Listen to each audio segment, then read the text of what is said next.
Laurie Curtis, Assistant Professor of Elementary Education at Kansas State University. I've been an elementary teacher for 15 years. I also have 3 of my own children, so I've had an opportunity to experience parent-teacher conferences from both sides of the table.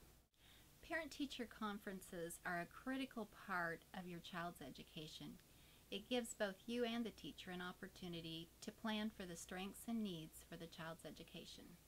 One thing that parents can do before the conference that's really helpful is to sit down with their child and explain the purpose of the conference so the child knows you're going into that conference with their best interest at heart.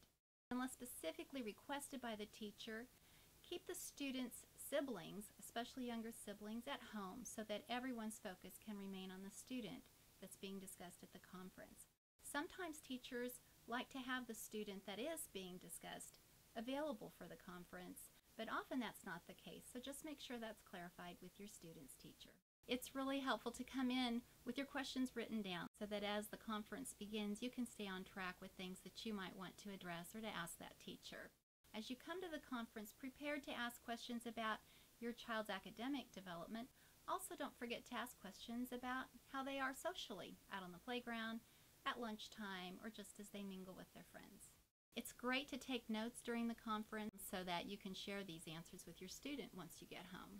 It's very important during the conference that you're prepared to share honestly with that teacher. Sometimes that might be a little uncomfortable. Please know that any information that's shared during that conference is kept in confidentiality between you and the child's teacher.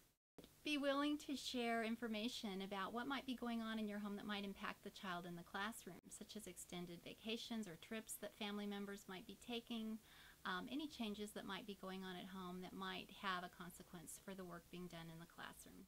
As you leave the parent-teacher conference, please make sure you have all of your questions answered and clarified, and then make sure you leave with an understanding of your child's strengths and the needs that you have so that you can begin to work on those at home. As the year continues, it's really important that beyond that day of the parent-teacher conference, you maintain that open contact with your teacher and encourage the teacher to contact you if they have any additional concerns.